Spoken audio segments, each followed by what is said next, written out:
Can science predict if a child will make risky choices as an adult? What can we do to improve the odds?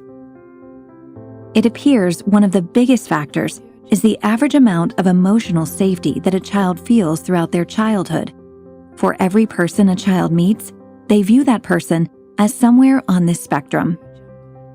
Someone on the emotional threat side makes them nervous that this person might do something that would make their emotions suddenly plummet. Perhaps a child was harshly teased on the school bus a few months ago. Even though they aren't being teased today, they are emotionally threatened because they know they could get teased. This causes an unhealthy surge in the body chemical cortisol, and usually, the threat will make them feel like a less important member of the group. A clerk at the grocery store might be perceived as a neutral. Someone on the emotional comfort side makes the child feel emotionally safe and secure, such as with a trusted best friend. When with them, the child gets a healthy surge of oxytocin and lets their guard down. They rarely worry that this person will say something that will suddenly hurt their feelings. Although every key person in your child's life will be on the spectrum, parents make the biggest impact. Here is a parent that was abusive or was struggling with addiction, or maybe they were in prison. The child is worried something bad could happen at any moment. More commonly is a parent that is usually nice to the child, says I love you, but occasionally says something critical or sarcastic. The child is still nervous around them. They can't let their guard down. They are in an emotionally threatened state. Even if the parent is nice the vast majority of the time, the occasional emotional ambush of criticism, sarcasm, or by minimizing feelings leaves the child on alert. This is a parent that unintentionally makes the child feel unimportant. The child may report feeling invisible. Perhaps the parents rarely acknowledge the child when she comes home from school.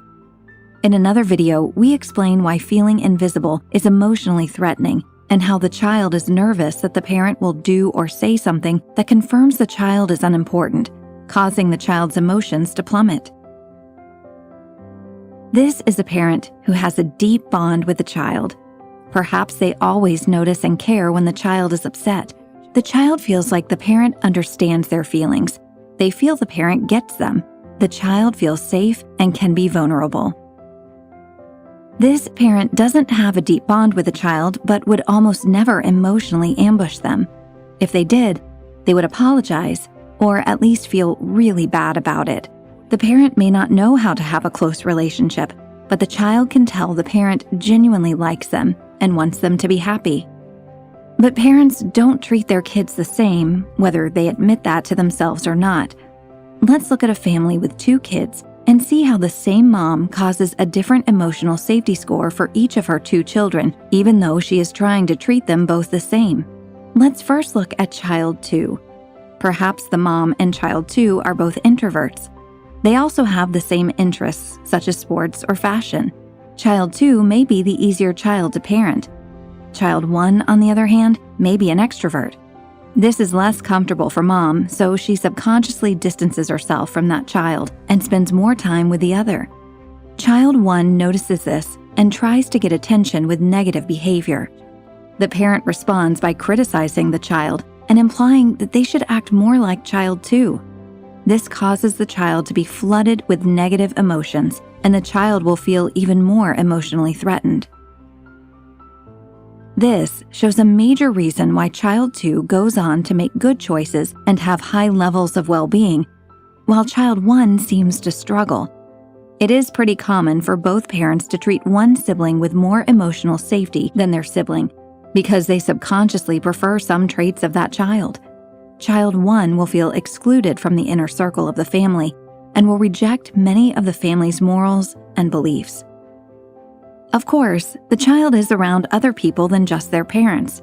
Child 1 from our last example has poor emotional safety from their parents and sibling, but has good emotional safety in other parts of her life, including from her best friend, a teacher, and as a star of the soccer team. However, the family members have a much larger impact, shown with larger dots, so this child is more likely to grow up and make risky choices. Where would your child place the people they spend the most time with? How can you improve their level of emotional comfort? We show solutions in other videos, but even just mentally tracking it makes a big difference because you will subconsciously start changing your behavior to increase their emotional comfort. This will increase the odds that they grow up and make wise choices.